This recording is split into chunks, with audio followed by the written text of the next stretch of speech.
Mesdames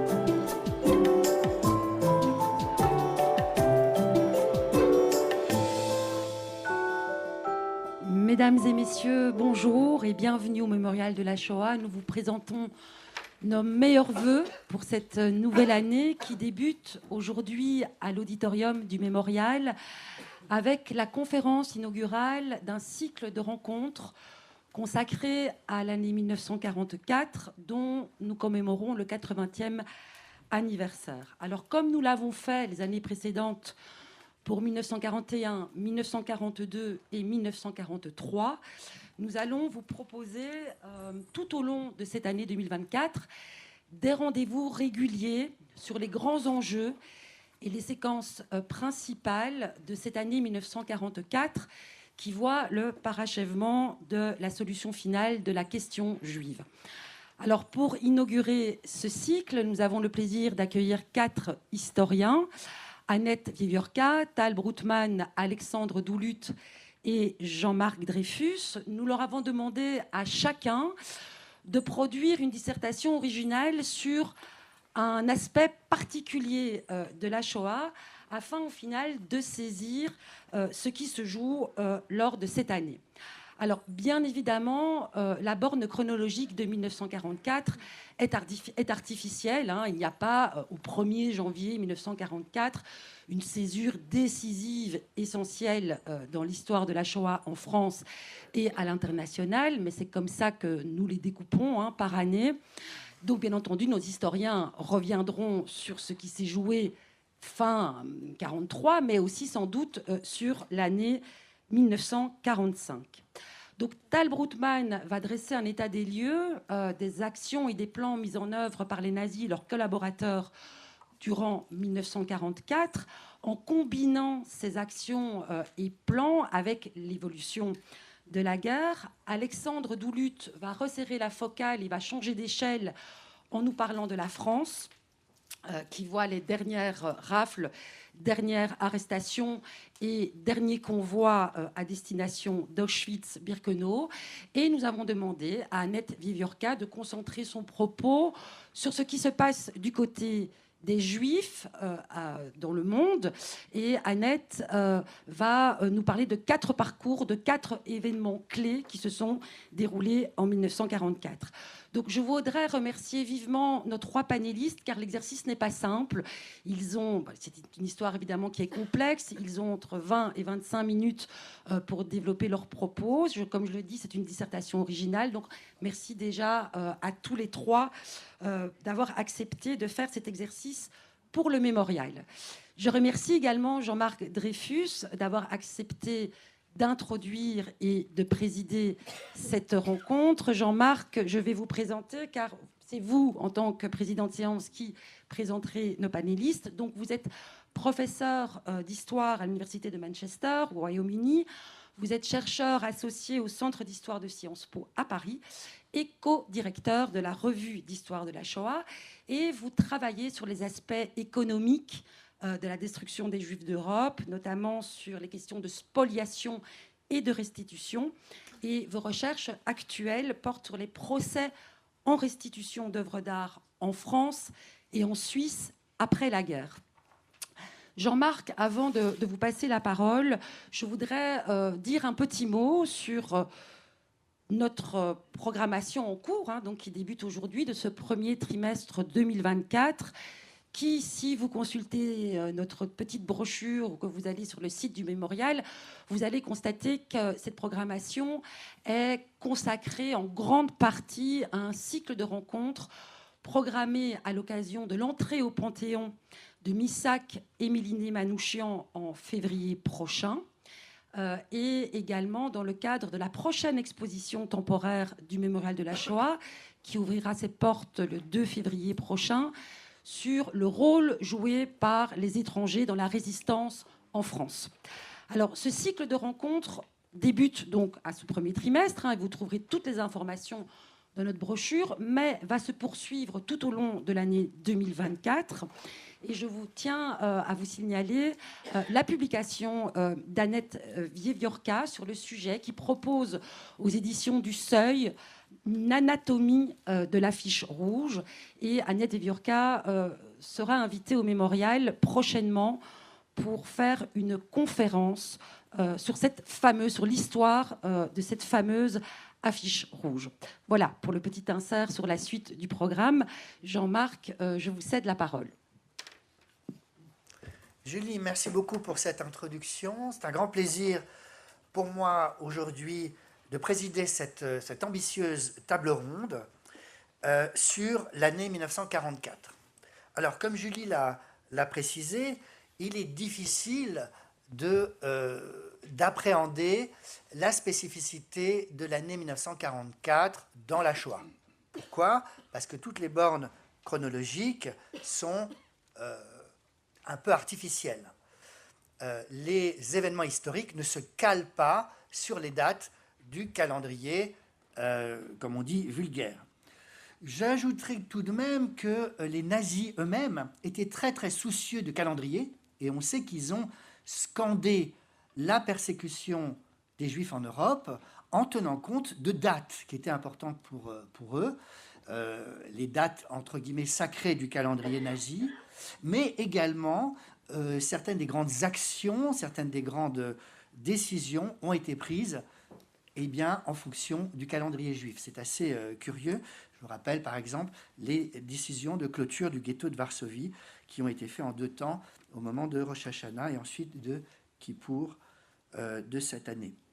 Alors, les bornes chronologiques, naturellement, on va beaucoup parler de l'évolution de la guerre.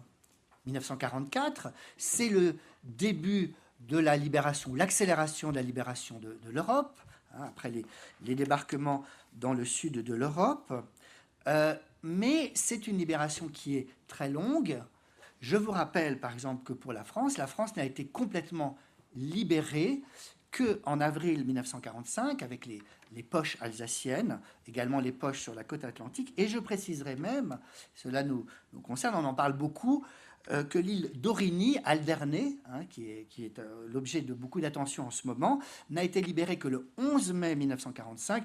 Il n'y avait plus de détenus juifs ou non juifs à ce moment-là. Ils avaient été évacués, mais à Aurigny, il y avait au moins 700 juifs français qui ont été soumis au travail forcé. Alors, la question de la guerre, on a cette libération qui commence, qui est très longue, et il semble tout à fait évident que la Shoah s'est poursuivie dans les territoires qui sont restés sous le contrôle des nazis.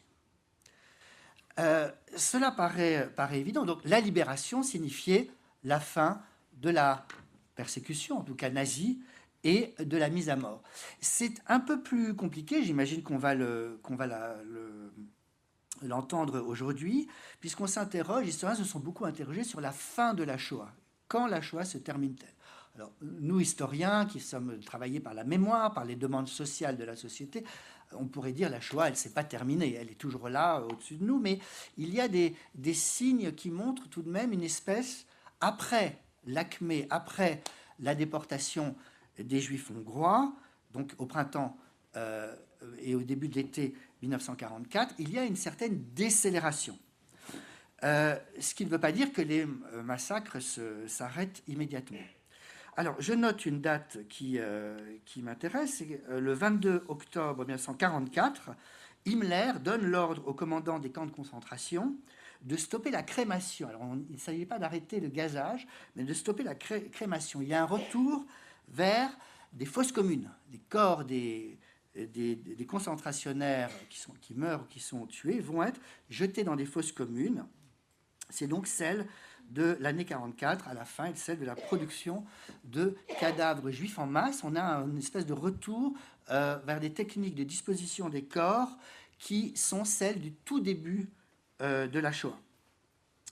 Ce qui d'ailleurs va déterminer les images de l'ouverture des camps de concentration en 1945 avec ces masses de corps à Bergen-Belsen mais aussi Dachau et la réouverture de ces fosses immédiatement à travers toute l'Allemagne occupée.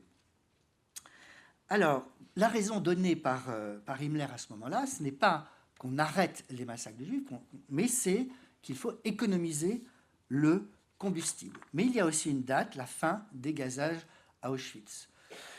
Daniel Blattmann, qui a écrit l'ouvrage important sur les marches de la mort, s'interroge, se demande, est-ce que les marches de la mort font partie de la Shoah?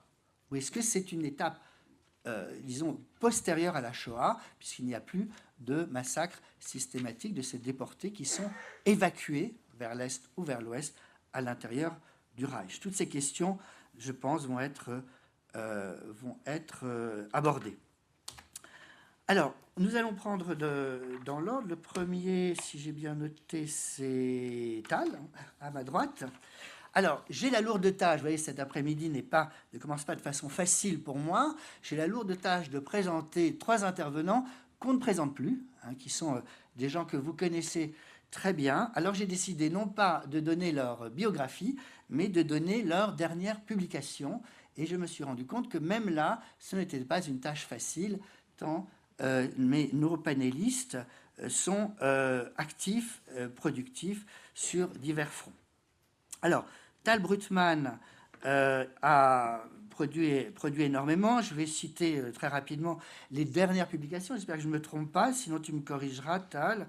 Alors, il a, en 2022, avec Karen Tayeb, publié « C'est demain que nous partons », lettre d'internés du Veldiv à Auschwitz. En 2023, donc très récemment, Du sang dans la clairière, Mont-Valérien 1941-1944, scénario, Tal Brutmann et Antoine Grant, c'est un grand roman graphique, une bande dessinée. Une bande dessinée, d'accord, merci. Publié aux éditions Ouest France. 2022, préfacé par Tal Brutmann, L'épuration, une histoire interdite, les Missiens de Haute-Savoie aux éditions du Cerf.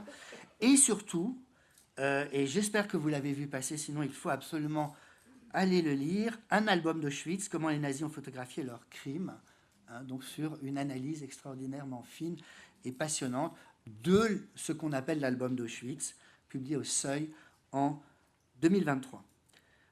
Tal, 20 minutes. Merci Jean-Marc, bonjour à toutes et à tous.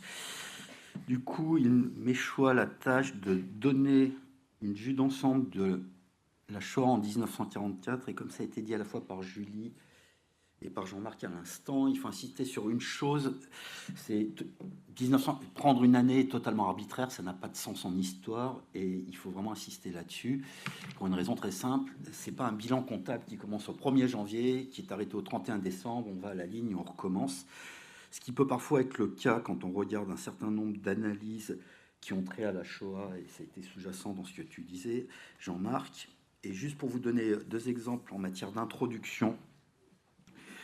D'abord, si on prend la France, il y avait eu une conférence, une table ronde qui avait été organisée ici en septembre dernier avec Annette Vievorka, Serge Klarsfeld et moi-même autour du début de l'opération, de l'action Brunner, qui est un immense balayage qui a débuté en septembre 1943 à Nice et qui s'est poursuivi jusqu'au printemps 1944 à Grenoble, et qui donne une impulsion pour la mise en œuvre de l'accélération de la solution finale en France. Vous voyez bien que ça commence en septembre 1943, que ça se poursuit en 1944, en fait, jusqu'à la fin de l'occupation de l'essentiel du territoire national, en gros, août 1944, ce qui montre à quel point il y a un avant. Mais il y a aussi un après qu'il importe de souligner avant que j'aille dans le détail et qu'on peut illustrer à partir de l'exemple de la Slovaquie, où on constate une reprise des déportations. C'est pas on constate, c'est que les déportations reprennent en octobre 1944 en Slovaquie, d'ailleurs sous la houlette d'Aloïs Brunner qui vient de quitter la France. Donc on voit qu'il poursuit son œuvre. Et ces déportations vont continuer jusqu'à la fin de l'hiver 1945, pour aller vite, février 1945. Donc on a la continuation d'une politique qui a été la solution finale qui a été très largement achevée à l'Est, mais qui demande encore, du point de vue des nazis, à être parachevée, non pas uniquement à l'ouest, mais sur les marges extérieures à l'Empire, au sens premier du terme. Le Troisième Reich, c'est l'Empire, et à l'extérieur de l'Empire, qu'il s'agisse de la France, de la Belgique, de l'Italie, ou de certains territoires des Balkans dans leur sens très large, autrement dit jusqu'à l'Hongrie, nécessitent de continuer à être, entre guillemets, nettoyés. La Slovaquie en est une illustration, avec en plus un problème qui se pose, que Jean-Marc a évoqué, mais sur lequel il faut s'arrêter. Les gazages s'arrêtent à Auschwitz en novembre 1944, sur ordre d'Himmler. Or, là, on a quelque chose de très important, puisque tu l'as souligné, tu as pris l'exemple de Daniel Ballatman, que personnellement je n'aurais pas choisi, parce que je trouve que ses travaux sont problématiques, surtout la manière dont il pose la question, et lui aussi, mais concernant notamment ces attaques contre les historiens polonais qui étaient attaqués par le gouvernement d'extrême droite en Pologne. Mais là, on sort du cadre, mais ça revient à regarder la manière dont il pose la question et que tu as cité, la Shoah au prisme de la chambre à gaz. Sauf que la Shoah, c'est pas la chambre à gaz, c'est l'assassinat des Juifs. Or, l'assassinat des Juifs se continue. Lui continue pendant de longs mois, puisqu'il y a encore des massacres en Slovaquie en novembre 1944 et en janvier 1945, si on garde le cas de Slovaque. Donc non, la Shoah ne s'arrête pas.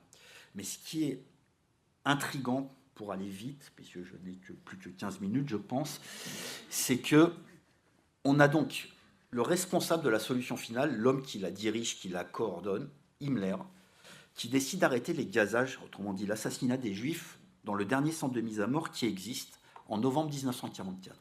Alors que dans le même temps, les déportations vont se poursuivre. La Slovaquie n'est pas un cas isolé. On déporte des Juifs d'Allemagne jusqu'à la fin du mois de février 1945. Et il y a même quelques indices qu'en mars, il y a encore des convois qui partent.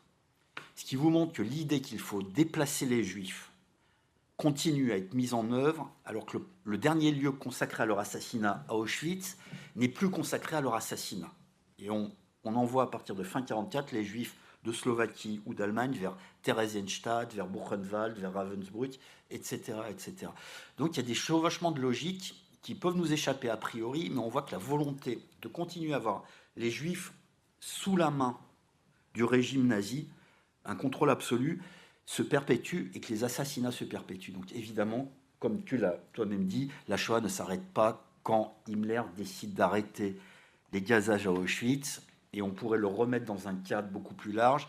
Himmler, qui est persuadé du complot juif mondial, pense qu'il peut, en arrêtant les gazages à Auschwitz, négocier avec le Congrès juif mondial et de réussir éventuellement, lui, à sauver sa peau. Et c'est ça son calcul. Donc ce qui vous montre aussi comment réfléchit Himmler. Mais ces deux exemples, Brunner en France, qui commence en septembre 1943, et l'exemple slovaque, qui donne lieu à des déportations jusqu'en février 1945, vous montre l'absurdité qu'il y a d'envisager une année comme cela, comme si tout s'arrêtait, même si dans certains cas, on peut avoir des cohérences. 1942, à cet égard, est très intéressante, puisque toutes les grandes décisions sont prises en 1942 et que toutes les déportations s'arrêtent en novembre 1942 pour des raisons liées au cours de la guerre, à l'Est. Et c'est là aussi où il y a quelque chose de fondamental. C'est que quand il s'agit d'évoquer la Shoah en Europe en 1944, même si le bornage chronologique est plus large, il devient là totalement lié au cours de la guerre. Et c'est quelque chose qui jusque-là n'était pas le cas. Jusqu'à l'été 1944, militairement parlant, il n'y a de guerre qu'à l'est de l'Europe, puis à partir d'un certain temps au sud avec le débarquement allié en Italie, mais qui pendant très longtemps demeure contenu. Il faut attendre en gros le printemps 1944 pour voir les armées alliées réussir à bousculer les défenses allemandes. C'est avec le débarquement allié en Normandie que là, la guerre se généralise sur l'ensemble du territoire européen. Et ça induit toute une série de changements qui vont avoir une conséquence directe sur la réalisation de la solution finale en Europe occidentale. Jusque-là, si vous regardez la manière dont se réalise la solution finale sur le continent européen, on peut distinguer trois zones géographiques très différentes. À l'Est, on tue les Juifs massivement depuis le début, été 1941. On les exécute massivement, peu importe la méthode, mais c'est des fusillades. Au cœur de l'Empire allemand, c'est-à-dire le Grand Reich et les territoires qui lui sont rattachés, protectorat de Bohême-Moravie et gouvernement général, ont tué massivement les Juifs de la manière que les Allemands jugent la plus opportune, au gré des possibilités. Et c'est les grands centres de mise à mort qui sont installés au cœur du Reich allemand, Chelmno, Auschwitz, etc. En revanche, à l'extérieur du Reich, comme je l'ai évoqué tout à l'heure, en Europe occidentale, mais aussi dans les Balkans, la situation est différente. Et là, la situation est différente à bien des égards. La France, par exemple, est considérée comme territoire amical. Et là, je ne parle pas uniquement du gouvernement de Vichy. Quand les unités allemandes doivent se reposer des combats sur le front de l'Est, elles sont envoyées se reposer en France parce que le territoire n'est pas hostile. L'exemple le plus emblématique à cet égard, c'est la division SS Das Reich, qui a été étriée sur le front de l'Est et qui, en 1943, est envoyée se recomposer, comme on dit dans le jargon militaire, dans le sud-ouest de la France. Donc ça vous montre vraiment qu'il y a des logiques qui président au contrôle du continent européen qu'il faut prendre en compte de manière très importante, ce qui souvent ramené au territoire français n'est pas le cas. Si on revient à la France, il y a quelque chose de très particulier avec l'année 1944, c'est l'année du retour de la guerre en France. De l'été 40 au début de l'année 44, il n'y a plus de guerre sur le territoire national. Début 44, on a toute une série de changements fondamentaux, à la fois politiques et d'autre part militaires. Deux exemples sur le militaire. Les Alliés se mettent à bombarder massivement le territoire français pour préparer le débarquement. Tout ce qui est au nord de la Loire va être systématiquement ciblé par des bombardements. Alors que jusque-là, les bombardements étaient ponctuels, même si on a eu de très importants, comme à côté de Paris, sur certaines usines en 42 ou en 43, c'est relativement anecdotique par rapport à ce qui se met en place début 44. Et au même moment, peu ou prou, on commence à avoir une activité de maquis importante en France, toute chose égale par ailleurs, pour paraphraser les statisticiens. Quand on parle des maquis en France, si on se rapporte à ce qui se passe dans les Balkans depuis plusieurs mois, voire plusieurs années, la situation est incomparablement différente. Les maquis en France ne peuvent pas être comparés à ce que font, par exemple, les armées contrôlées par Tito ou d'autres chefs de partisans dans les Balkans ou dans les territoires orientaux. Mais c'est une réalité, la guerre commence à s'exprimer militairement sur le territoire français en ce début d'année 1944 avec une série de conséquences. Du côté allemand, le haut commandement militaire allemand pour l'Ouest change les ordres d'occupation. De territoire amical, l'Ouest européen, Pays-Bas, Belgique et France deviennent territoires hostiles. Et les ordres disent à l'armée allemande qu'à partir de maintenant, en février 1944, il faut appliquer les mêmes politiques qui sont à l'œuvre à l'Est et dans les Balkans. Et je vais revenir dans quelques instants sur les Balkans. Autrement dit, à partir de février 1944, la France n'est plus vue comme un territoire hostile, comme un territoire amical, mais comme un territoire hostile. Ce qui va expliquer beaucoup de choses dans les mutations des politiques répressives qui sont mises en place en France, et notamment à l'encontre des Juifs. Et deuxième élément très important, fin 1943, début 1944, on a ce que les historiens ont appelé l'État milicien, l'accession au pouvoir de toute une série de membres de l'ultra-collaboration, avec en premier lieu Joseph Darnan, chef de la milice française, qui devient l'équivalent du ministre de l'Intérieur pendant quelques mois avant de l'être en titre. Et Darnan a une particularité, il a rejoint la Waffen-SS et prêté serment d'allégeance à Adolf Hitler en septembre 1943. Autrement dit, on a ce cas de figure assez particulier où on a un ministre au sein du gouvernement français qui a prêté serment d'allégeance à un chef d'État étranger. Sauf que cette radicalisation de l'État français va avoir des conséquences très importantes, notamment en matière de reprise en main de la police, du système carcéral en France, qui va donner lieu à un immense ensemble de modifications et l'intégration d'ultra de la collaboration miliciens et autres au sein même de l'appareil d'État, et avec un impact sur les politiques qui sont mises en œuvre par cet appareil d'État et qui va trouver à s'illustrer notamment lors d'opérations très importantes dans le Vercors ou ensuite contre le maquis des Glières ou dans le Jura. Et tous ces phénomènes coordonnés donnent lieu à quelque chose de très important qui est relativement simple. Désormais, on ne se met plus uniquement à arrêter les Juifs pour les tuer hors de France, on les tue directement sur le territoire national. Sans trop m'attarder sur la France, puisque Alexandre va en parler dans quelques instants, il y a deux éléments à souligner. À partir du printemps 1944, on voit une explosion des exécutions sommaires de Juifs un peu partout. En Dordogne, avec la division Bremer, qui est chargée de réprimer les partisans, les maquis, où on tue tout ce qui est assimilé à des résistants et à ceux qui les soutiennent, autrement dit les juifs. Il y a plus de 250 exécutions, dont au moins un tiers sont constituées de victimes juives.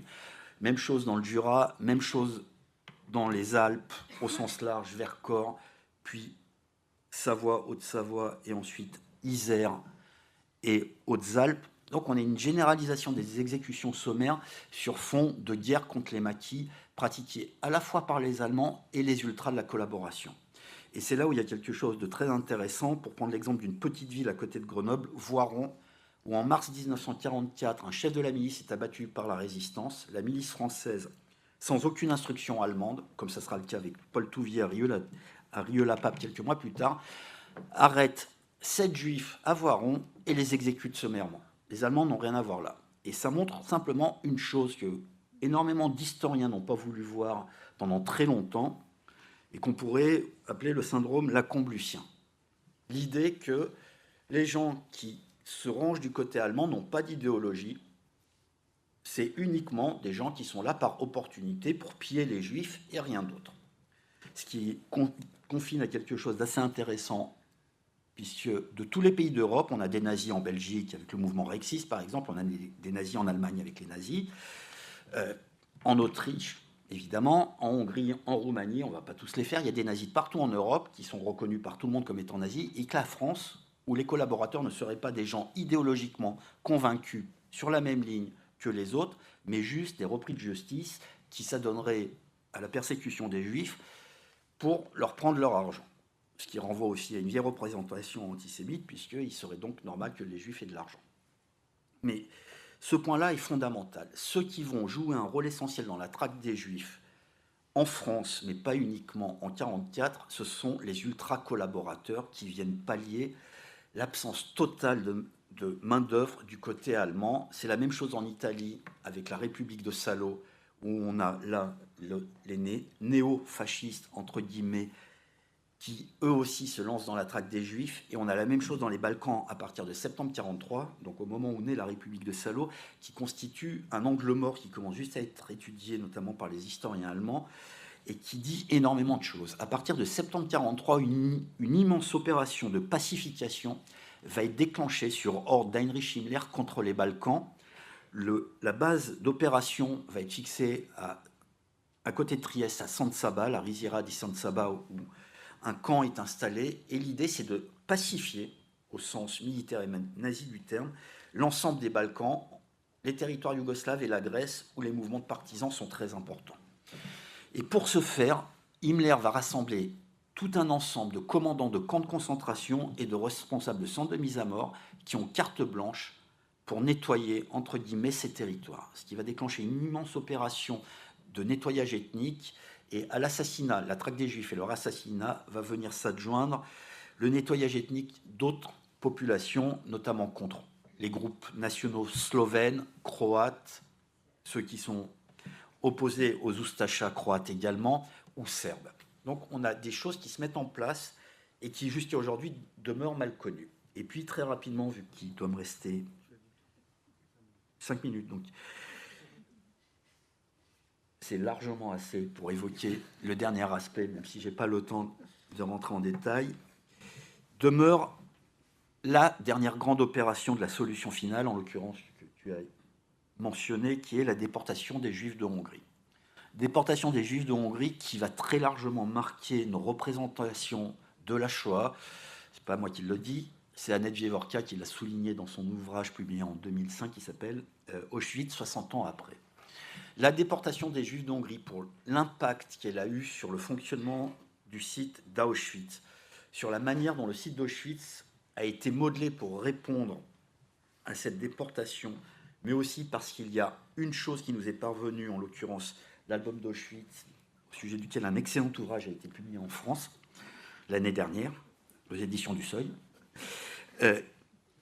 Cela a modelé nos représentations de la Shoah.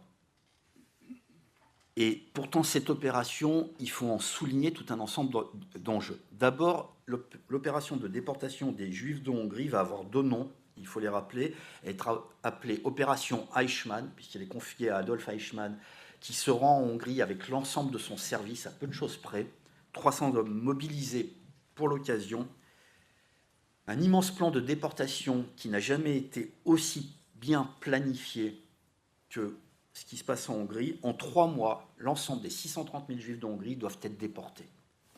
C'est ce plan colossal qui donne lieu à une autre opération qui va être appelée l'opération Eus. Cette fois, c'est comment Auschwitz va gérer ce flux qui n'a aucun équivalent dans la solution finale. 600 000 personnes à tuer en 3 mois dans un seul endroit, ça n'a jamais été réalisé, même au moment de l'acmé de la destruction des Juifs de Pologne en 1942. Donc c'est vraiment ce moment-là qui a très largement fixé nos représentations de la Shoah, qu'on se trouve en Europe, aux États-Unis, en Israël. C'est à travers ce prisme qu'on interprète beaucoup de choses. Et de fait, à l'image de la Shoah, la déportation des Juifs de Hongrie est très largement réussie, même si elle n'est pas totale. 437 000 Juifs de Hongrie vont être déportés, 424 000 vers Auschwitz, une dizaine de milliers envoyés vers d'autres sites dans le même mouvement, et l'immense majorité va être assassinée. Un peu plus de 230 000 Juifs vont rester en Hongrie, essentiellement à Budapest, ce qui va donner lieu à d'autres épisodes d'assassinats qui, là aussi, viennent chevaucher la date de novembre 1944, puisqu'on tue des Juifs à Budapest, jusqu'à ce que la ville soit libérée par l'Armée rouge. Au début 1945, il y a plus de 25 000 et peut-être plus de 35 000 Juifs qui sont exécutés sur les bords du Danube, à la fois par les SS retranchés dans la ville et les croix fléchées. Donc, à l'exemple de ce qui se passe en France, en Italie, dans les ex-territoires yougoslaves, on voit l'importance que jouent les ultras de la collaboration, en l'occurrence en Hongrie. Et puis, il faut rappeler une chose, et je vais conclure là-dessus, c'est que je viens d'essayer de brosser un large éventail de ce qui se déroule en 1944 en mordant sur le bornage chronologique pour le faire coïncider aux phases politiques de la réalisation de la solution finale. Il ne faut pas oublier un territoire qui est souvent oublié, c'est l'Allemagne. Il y a des déportations en Allemagne quasiment jusqu'à la fin de la guerre. On continue à faire partir des convois de manière qu'on pourrait juger totalement absurde, depuis Berlin ou Hambourg, encore très tard. Je l'ai dit tout à l'heure, mais en février-mars 1945, il y a encore des convois qui partent avec des poignées de juifs, ou de ce que les nazis appellent des demi-juifs. Un des exemples les plus connus est celui de Victor Klemperer, qui devait être déporté, qui a eu la vie sauve par un bombardement allié qui a mis un terme à Dresde, qui a mis un terme à sa détention pré-déportation. Mais ça montre une chose, et je suis désolé de revenir, tu as cité Blattmann, mais si les Allemands continuaient à déporter les Juifs d'Allemagne quasiment au dernier jour de la guerre, ceux de Slovaquie, ceux de Hongrie évidemment, c'est bien que leur projet est un projet qui continue à être mis en œuvre par-delà l'arrêt de l'utilisation d'un instrument d'assassinat, et le Danube, qui est tout aussi efficient en matière d'assassinat, puisque des dizaines de milliers de corps de Juifs vont y être jetés, en est une illustration. La Shoah, comme événement de destruction des Juifs, ne s'arrête pas avec l'arrêt de fonctionnement d'Auschwitz, ni de ses chambres à gaz qui commencent à être démantelées fin novembre 1944, ni avec son évacuation fin janvier 1945. Et ça amène justement à s'interroger, je vais m'arrêter là-dessus, sur la manière dont on comprend les événements et comment on les lie à des lieux. C'est-à-dire, la question qui a été soulevée, c'est si les nazis arrêtent de tuer les Juifs à Auschwitz en novembre 1944, c'est que la Shoah s'arrête. En fait, non. Hilberg, donc c'est pas nouveau comme estimation, a pointé que plus de 100 000 Juifs ont été assassinés dans les premiers mois de 1945. Assassiner des Juifs, je le rappelle, c'est l'objectif de la solution finale. Et donc, la séquence, et j'en termine là-dessus, chronologique, qui est 1944, va de septembre 1944 jusqu'en fait à la fin de la guerre. C'est les derniers mouvements de la faux qui consistent à parachever un projet qui est très largement terminé à l'Est et qui demande à être, entre guillemets, peaufiné à l'Ouest. Et je vais m'arrêter là en vous remerciant.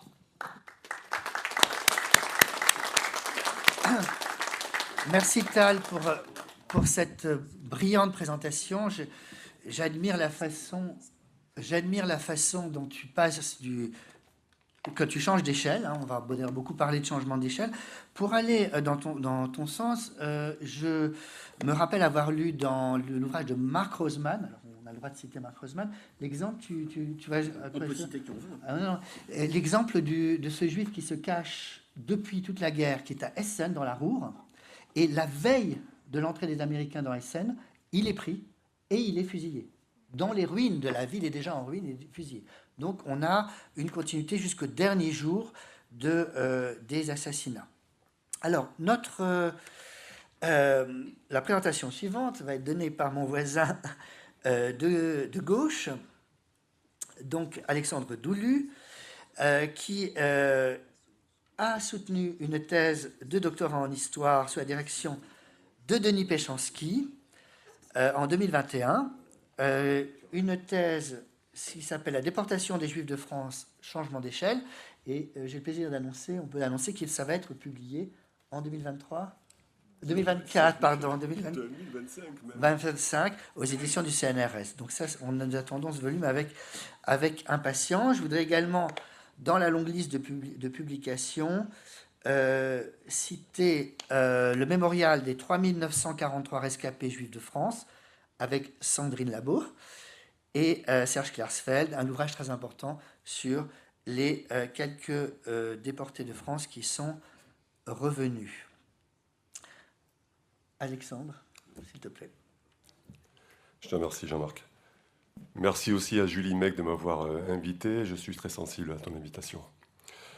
Alors, je vais donc m'attacher à la France, en commençant d'abord par la situation du pays au début de l'année 1944.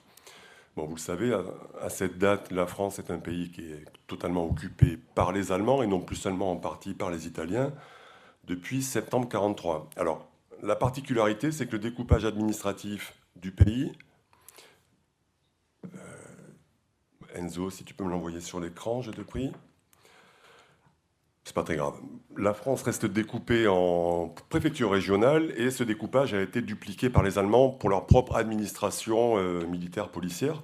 Donc à chaque région correspond un préfet régional et un chef régional de la Gestapo qu'on appelle les Commandeur der Sicherheitspolizei.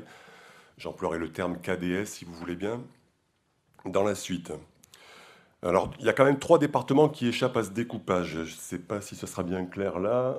Paris, bien sûr, enfin le département de la Seine, et les 2 départements voisins, la Seine-et-Oise et la Seine-et-Marne. Bon, j'entre pas dans les détails, c'est inutile.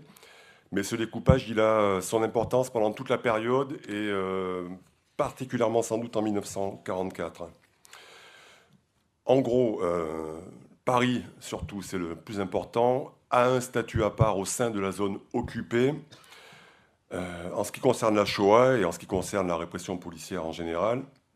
Donc je m'attacherai d'abord à montrer, en prenant l'exemple de Paris, ce qu'a été la Shoah à Paris en 1944, ce qu'elle a été ensuite en zone occupée. Alors, quand je dirais zone occupée, c'est le reste de la zone occupée, d'accord ? Il faudra exclure Paris.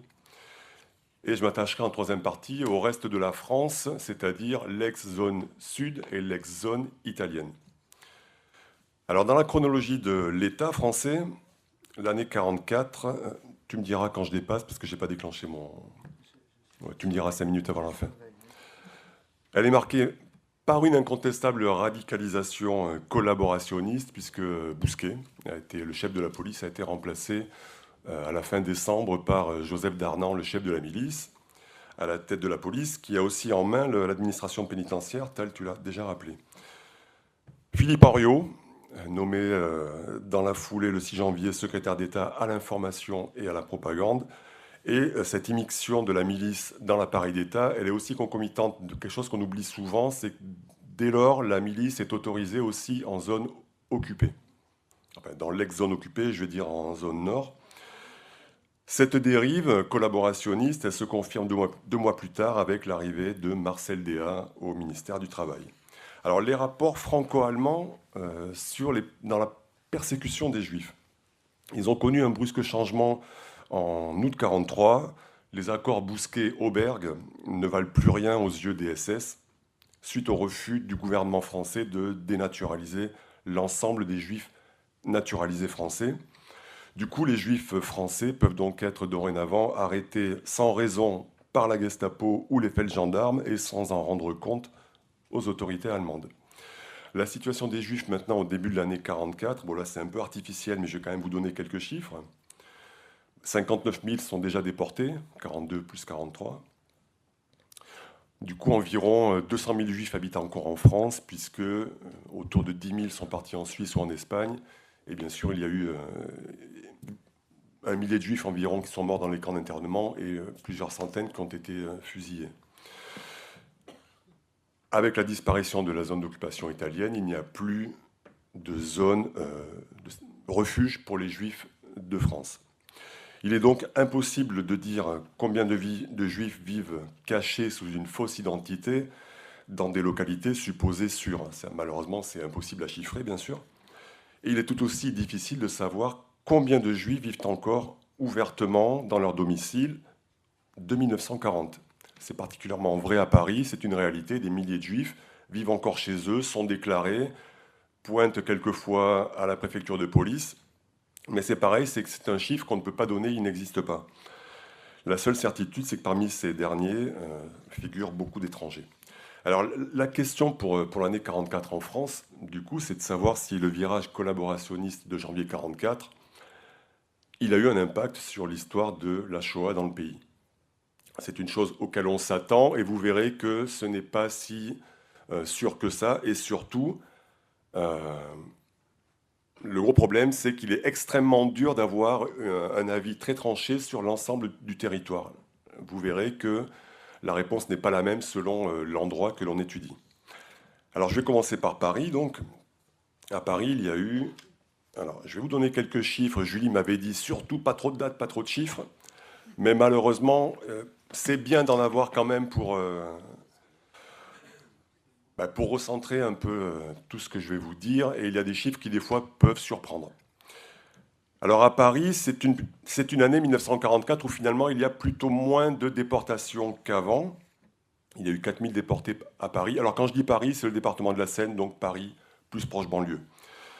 Alors pourquoi il y a plutôt moins de déportés durant cette année-là ? C'est parce que la police de Paris a procédé à très peu de rafles en 1944.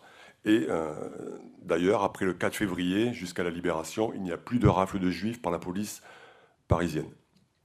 Donc il y a eu 3 rafles plus ou moins importantes au début de l'année, en janvier et en février, qui, bon, je vais passer, toujours de Juifs étrangers, bien sûr,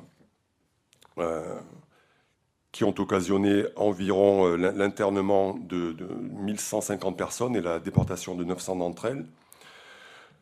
Ce qui est intéressant quand on s'intéresse aux circonstances de l'arrestation de ces Juifs et aux auteurs des arrestations et aux modalités, c'est qu'il apparaît que, d'abord, que les résultats de ces rafles sont extrêmement faibles, environ un peu plus de 20% d'arrestations par rapport aux prévisions.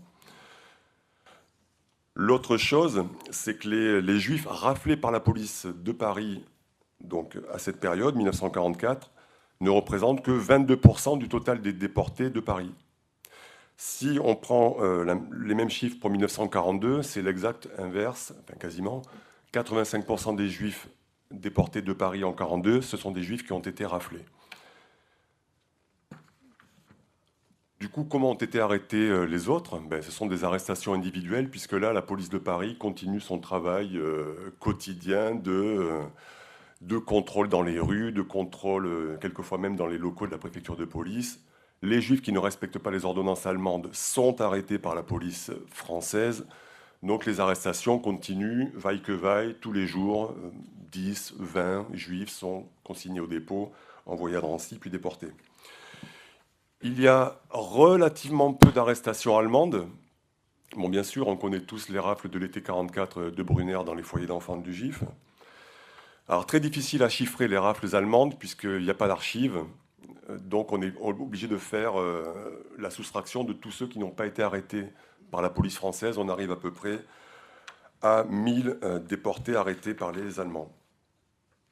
L'autre chose qu'on peut signaler, c'est que la police de Paris, enfin le préfet de police, a joué la montre et refusé quasiment jusqu'au bout de communiquer aux Allemands la liste des Juifs français, c'était une demande allemande, Donc là, il a joué la montre et du coup, Darnan n'a donné l'autorisation de donner cette liste qu'au mois d'août 1944. Bon, là, c'était quasiment la libération.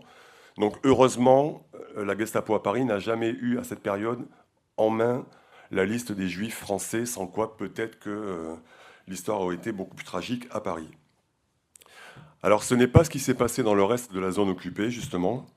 C'est peut-être le point le plus important pour cette année 1944 en France, qui était, je crois, assez peu connu jusqu'à ce que, moi en tout cas, je m'y intéresse je m'intéresse aux aspects locaux de la Shoah en France. L'année 44 dans le reste de la zone occupée, c'est au contraire l'année de l'éradication complète des Juifs. C'est-à-dire que les Allemands ont organisé entre le 3 janvier 1944 et le 3 mars 1944, des rafles dans les régions. Donc là, c'est région par région. Chaque chef régional de la Gestapo décide d'arrêter tous les Juifs qui restent encore dans la région. Qui sont ces Juifs en 1944 ? De fait, ce ne sont quasiment plus que des Français, puisque tous les étrangers, ou presque, à part les Turcs peut-être, et certaines nationalités, ont déjà été déportés ou se sont enfuis. Donc là, il y a quelques milliers de Juifs qui vivent chez eux en se disant que pour l'instant, on n'a arrêté que les Juifs étrangers, donc peut-être qu'on va être à l'abri jusqu'à la fin. Et malheureusement, ils sont arrêtés dans un ordre dispersé selon les régions. Et c'est ainsi que 3000 en zone occupée, il y a 3600 déportés durant cette année 1944, avec quelque chose d'assez inattendu. C'est que les Allemands, dans 9 régions de zone occupée qui étaient concernées par ces rafles, avaient le choix de solliciter la police française ou pas. Finalement, ils l'ont fait dans 3 régions. Bordeaux, allez voir l'expo évidemment du procès Papon, Bordeaux, Poitiers et Dijon. Et dans les 6 autres régions, c'est la police allemande qui s'est chargée des arrestations. Alors comment ont-ils pu procéder aux arrestations ? C'est parce qu'en zone occupée, contrairement à Paris, là les Allemands ont constitué leur propre fichier à partir des listes que leur donnaient toutes les semaines, tous les mois, des fois tous les jours, les préfectures ou la police. Donc là, les Allemands ont les moyens de frapper eux-mêmes si tant est qu'ils aient les effectifs. Ils l'ont donc fait là, quelquefois, dans 6 régions, parce que dans ces régions-là, ils n'avaient plus confiance en la police. À Poitiers, à Dijon et à Bordeaux, ils l'avaient donc encore. Donc là, contrairement à ce qu'a pu prétendre un petit nabo qui se présentait aux élections présidentielles il n'y a pas si longtemps, oui, la police française a bel et bien raflé, dans certaines circonstances, je dis bien, pas seulement arrêté, des Juifs français. Et ce qui est terrible pour notre histoire, c'est qu'en fait, ces rafles-là, menées en zone occupée, ce sont les pires taux d'arrestation de toute la période. On est à presque 100% d'arrestation, à la fois parce que ces Juifs ne s'y attendent pas, et parce que les listes sont à jour, parce que quand c'est la police française ou la gendarmerie qui le fait, c'est d'une extrême efficacité, et ailleurs, quand c'est les Allemands qui le font, les listes sont à jour, donc les gens ils sont chez eux le moment donné. Il me reste combien, s'il te plaît ? Bon, ça va. 10 minutes. 15 secondes. Alors, je crois que j'avais autre chose à vous montrer. Alors là, je vous affiche, je vais revenir dessus. Bon, ne le lisez pas, mais si vous êtes de ces régions-là, j'ai affiché les résultats pour de ces différentes régions. Vous voyez, ça se fait dans un ordre vraiment chronologique complètement aléatoire. Donc je reviens sur le schéma précédent. Là, je vous ai affiché l'évolution des entrées à Drancy entre l'automne 42 et la fin de la période, en essayant, alors c'est peut-être pas méga clair, en essayant de détailler l'origine par zone d'arrestation. D'accord ? Donc en bleu clair, c'est Paris. En bleu plus foncé, c'est le reste de la zone occupée. Et ensuite, le vert, c'est l'ancienne zone libre. Et le vert un peu fluo, c'est la zone italienne. D'accord ? Donc 44, c'est à partir d'ici. Donc on voit qu'il y a... J'y reviendrai. Il y a quand même une augmentation des entrées à Drancy. J'y reviendrai à la fin. Alors le reste de la zone... Alors, j'ai quand même oublié de dire, quand même, le plus important pour la zone occupée, c'est quelles que soient les régions qu'on étudie, quand on ouvre les archives des préfectures, les préfets font tous le même constat au ministère de l'Intérieur, il n'y a plus de Juifs chez moi. à part quelquefois des vieillards qui ont été placés dans des hospices et qui, bien souvent, seront arrêtés quelques mois plus tard par les Allemands, au mois de mai 1944, envoyés à Drancy et déportés. Donc dans la moitié du territoire, il n'y a plus de juifs recensés. Il faut tout de suite rajouter ça, parce qu'il y a des juifs qui vivent cachés aussi en zone occupée. Mais évidemment, personne n'est capable de dire combien de juifs vivent cachés quelque part en zone occupée. En tout cas, tous les préfets disent, les juifs recensés, chez moi, il n'y en a plus, nulle part. Ce qui n'est pas le cas, donc, encore une fois, à Paris. Alors, je vais m'intéresser maintenant au reste de la zone, au reste de la France, en dessous de la ligne de démarcation, alors qui n'existe plus, mais ça peut paraître surprenant aujourd'hui, mais l'occupation du reste de la France en novembre 1942 n'a pas entraîné une copie de l'administration contre les Juifs, en tout cas, qui avait lieu en zone occupée contre les Juifs. Les ordonnances allemandes, les 9 ordonnances contre les Juifs, n'ont donc jamais été appliquées en zone sud, y compris quand les Allemands ont envahi la dite zone. Donc évidemment, on n'a pas porté l'étoile en zone sud et il n'y avait pas d'heure de sortie, etc. Alors la situation en 1944 en zone sud, qui englobe donc du coup, là, quand je vais en parler, ce sera à la fois l'ex-zone italienne et l'ex-zone libre. Ce qu'on peut dire d'abord, c'est qu'il n'y a plus de grands camps d'internement, il n'y a plus ce réseau qui existait en 1942, des grands camps d'internement et de rassemblement des Juifs étrangers. Rivesaltes, Les Milles, Recébédou et même Gurs ont été fermés. Seuls fonctionnent encore, alors là je ne les ai pas mis dans ma carte tout à l'heure, mais Nexon en Haute-Vienne, Le Vernet en Ariège, Noé en Haute-Garonne et un plus petit camp à Masseube dans le Gers. Mais là encore une fois, c'est vraiment quelques centaines de Juifs qui sont là, souvent des vieillards qui sont là et qui quelquefois d'ailleurs vont être libérés et envoyés dans d'autres départements.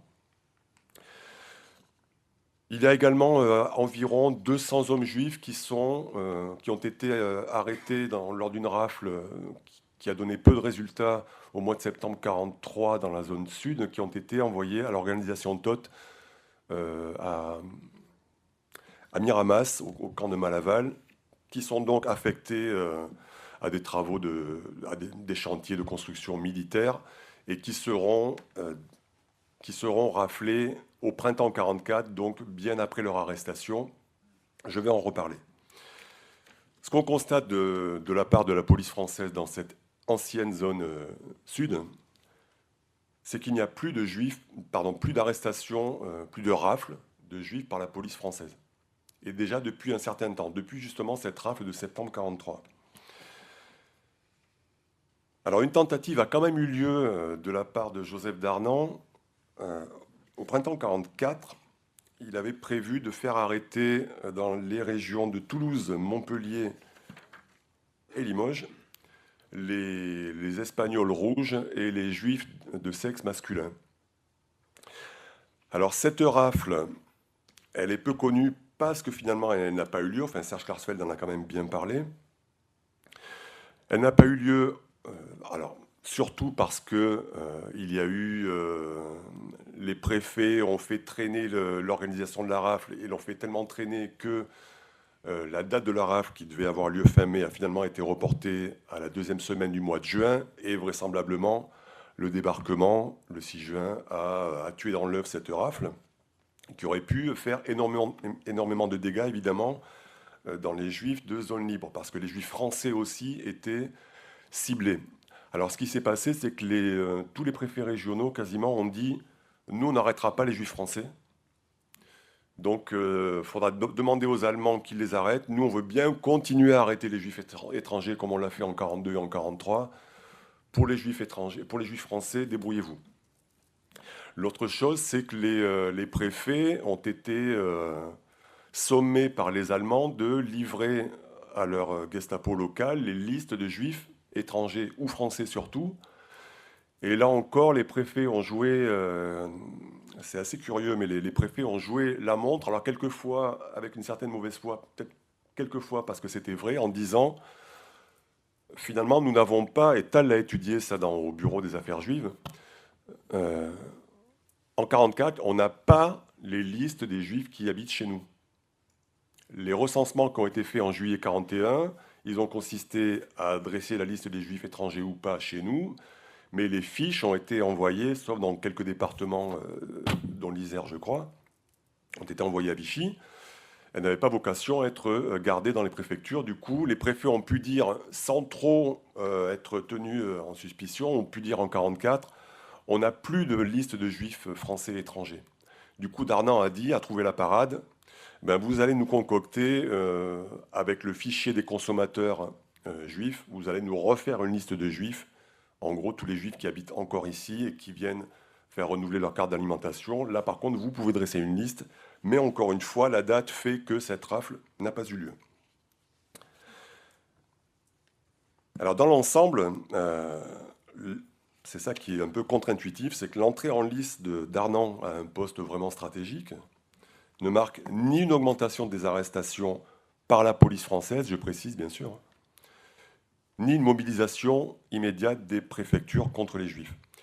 C'est seulement le 6 avril 1944 que la Direction générale de la police nationale autorise donc les préfets régionaux de zone sud à transmettre les listes de Juifs français aux autorités allemandes lorsqu'elles en font la demande, mais encore une fois, je n'ai pas trouvé d'exemples locaux où ces listes ont été transmises. En fait, c'est une époque où il n'y a plus de rafles ni dans les départements, à l'échelle d'un département entier, ni dans une région complète. L'histoire de la zone libre, de l'ex-zone libre à cette période, c'est une multitude d'arrestations, des coups menés le plus souvent, mais pas par la police finalement, mais plutôt quelquefois par la milice, et encore c'est extrêmement dur à documenter, le plus souvent par la Gestapo, le plus souvent dans des opérations, c'est le contre-coup d'opérations contre les maquis, tu en as parlé déjà, Tal. Du coup, on peut dire que l'année 1944, dans cette région-là, c'est vraiment le temps des Allemands, en ce qui concerne les arrestations des Juifs. Et justement, le 14 avril 1944, là, il y a une césure qui aurait pu être encore plus accentuée. Je regarde ce que j'ai... Voilà, ça, c'est important. Donc, un mois après la dernière des rafles de zone occupée, qui a eu lieu fin mars... 3 minutes, t'es gentil. Knoren, donc le chef de la police, on va dire, pour faire vite, le chef des polices allemandes en France, et sous la plume d'Aloïs Brunner, rédige une notice au sujet de l'augmentation d'arrestations de Juifs dans la zone du commandement de la Sûreté en France, qui dispose dans son premier article que toutes les personnes qui, d'après la loi, sont considérées comme juives doivent être arrêtées sans tenir compte de la nationalité ou d'autres circonstances. Donc là, les Allemands décident d'arrêter tout le monde s'ils le peuvent. Mais malheureusement, ils restent très dépendants, malheureusement pour eux bien sûr, ils restent très dépendants de la police française. Donc certes, ça va, je vais revenir en arrière. Vous voyez, il y a quand même une augmentation à cette période des entrées à Drancy. Ça va quand même occasionner des arrestations localement, en particulier dans le sud-ouest, en Isère, à Lyon. Mais là, ce qu'on constate localement, c'est qu'à chaque fois, c'est lié seulement à la personnalité des chefs locaux de la Gestapo. Si c'est des fanatiques anti-juifs comme Barbie, il y a beaucoup d'arrestations. Si c'est des gars qui se contentent de suivre ce que leur ordonne Knoren ou le chef régional, il y a peu d'arrestations de juifs, comme chez nous en Lot-et-Garonne. Une partie de ta famille a été victime de ces arrestations, mais chez nous, il n'y a quasiment aucune arrestation en 1944. Toutes les arrestations datent de l'année 42 en Lot-et-Garonne, et ce n'est pas un cas isolé. Alors je vais conclure vite fait. L'action Bremer, tu en as parlé, Tal. Donc, simplement, une multitude de petites rafles, alors le plus souvent menées par des truands qui sont encartés au PPF et à la Gestapo, qui arrêtent des Juifs parce qu'ils sont payés et parce qu'ils les rançonnent. Ça a lieu surtout dans la région de Marseille et dans les Alpes. Ailleurs, ça n'existe pas. Donc je conclus 1 minute, t'inquiète pas.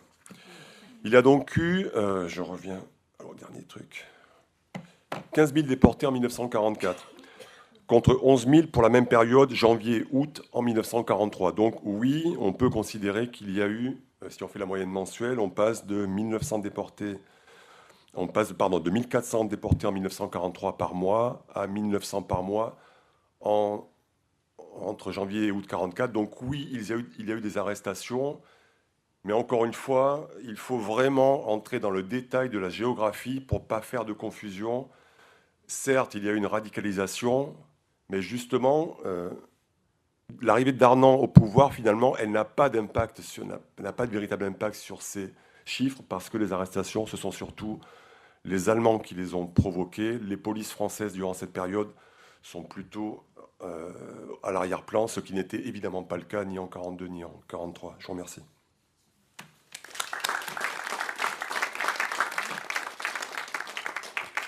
Merci Alexandre. Alors, ce qui m'a frappé en t'écoutant, c'est l'historiographie. Pendant très longtemps, sur l'historiographie de la Shoah en France, on avait l'impression que les historiens s'arrêtaient, alors pas à la rafle du Veldiv, mais quelque part au début de 1943, et si on voit les ouvrages, on a très souvent, il y avait la description s'arrêtait très vite au cours de l'année 1943. Et on avait très peu de choses sur la fin de 1943, et rien, je parle des arrestations, hein, sur 1944. Tal, ça fait longtemps que tu travailles sur cette période-là, mais bon, je pourrais citer des tas d'ouvrages, disons, classiques qui s'arrêtaient très vite. Peut-être parce que, comme tu l'as fait remarquer, les représentations déterminent l'historiographie, peut-être parfois un peu trop, et que on a ces rafles, ces grandes rafles, le Veldiv et les autres rafles, qui ont dominé les représentations et donc l'historiographie. Mais on voit que c'est une historiographie qui est en plein renouvellement. Hein. Nous en avons des représentants ici. Et la présentation d'Alexandre nous montre bien peut-être pourquoi c'est compliqué, parce qu'on est dans quelque chose de très fractionné. On n'a pas... en France, on aime bien avoir l'État central qui donne des ordres et qui sont suivis. Et là, on a quelque chose de très décentralisé, hein, qui est très difficile à décrire, mais tu l'as fait avec brio. Alors, last but not least, Annette Wiewiórka. Alors là encore, je vais essayer de donner quelques-unes des publications les plus récentes d'Annette. Alors j'ai vu 2023, Rencontre de la laïcité, Toulouse, Histoire, Mémoire et Démocratie, publié chez Privat. Oui, c'est un entretien. Oui, mais c'est un livre quand même. Voilà. Et bien sûr, Les tombeaux, autobiographie de ma famille, 2022, prix Femina de l'essai, publié au Seuil. Je résume, hein, naturellement, une liste très, très longue. Annette, s'il te plaît, 20 minutes. Alors, j'avais envie de rappeler ce qu'était l'histoire. L'histoire, c'est une mise en récit, une mise en intrigue, disait Paul Ricoeur, qui donne du sens, qui implique à des éléments factuels que nous autres historiens savons établir, puisque c'est notre métier. Cette mise en intrigue implique une vision.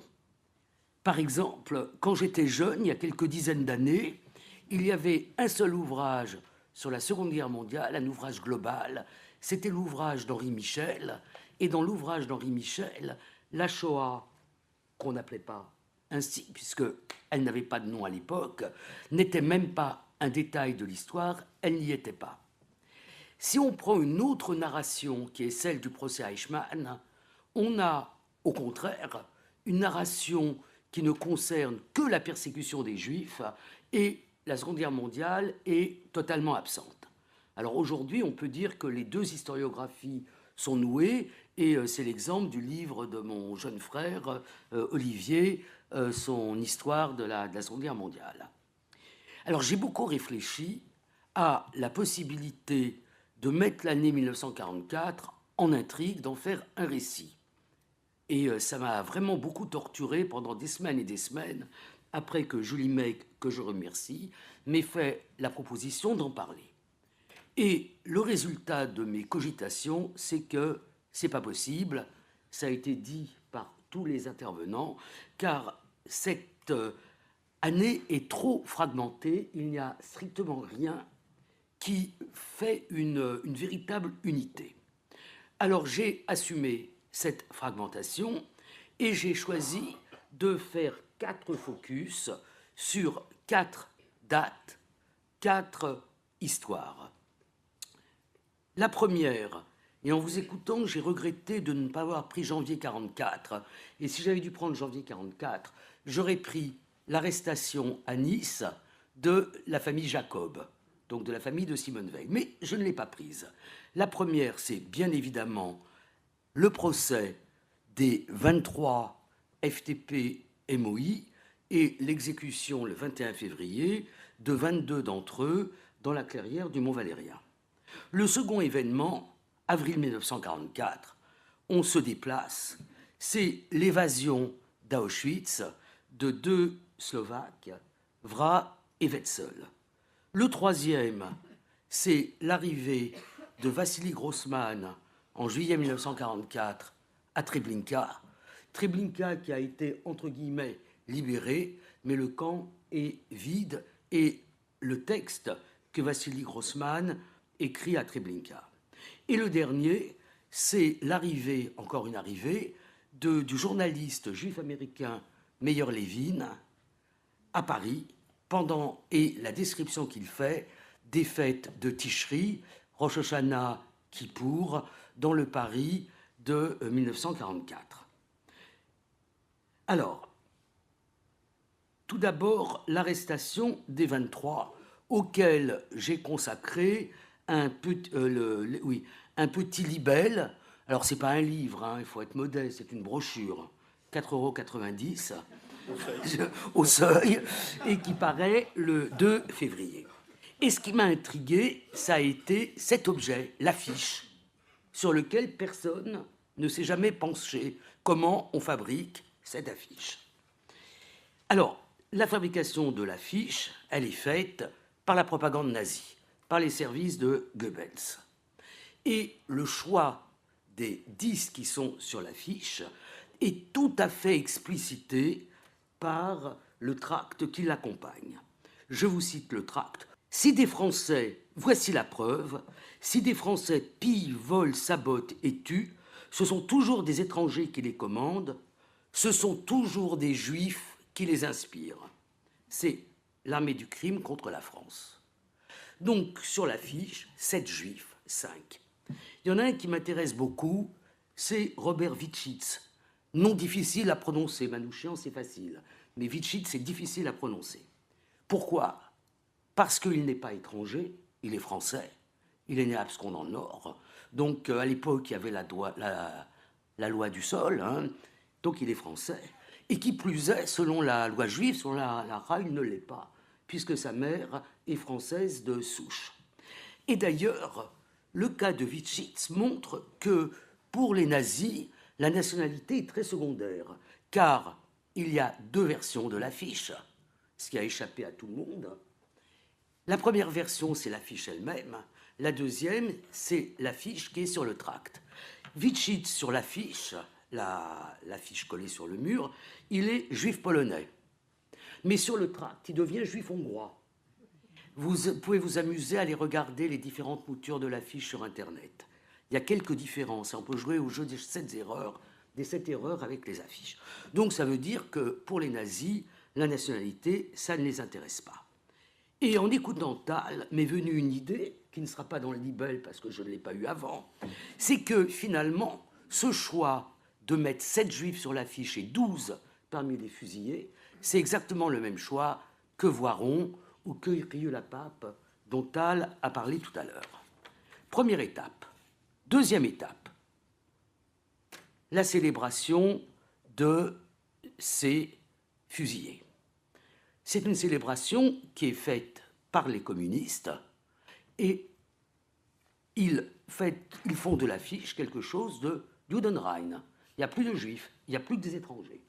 Vous écoutez, bon, j'ai recherché toutes les moutures du poème d'Aragon, strophe pour se souvenir, et le mot juif n'intervient pas. C'est pas anormal. Il écrit ce poème quand il est à Moscou, où il rencontre Méliné. Méliné qui est à Erivan. D'ailleurs, dans le poème, il y a le terme dérivant qu'on n'entend plus, parce que Erivan, ça semble arrivant, mais on ne pense pas à Erivan.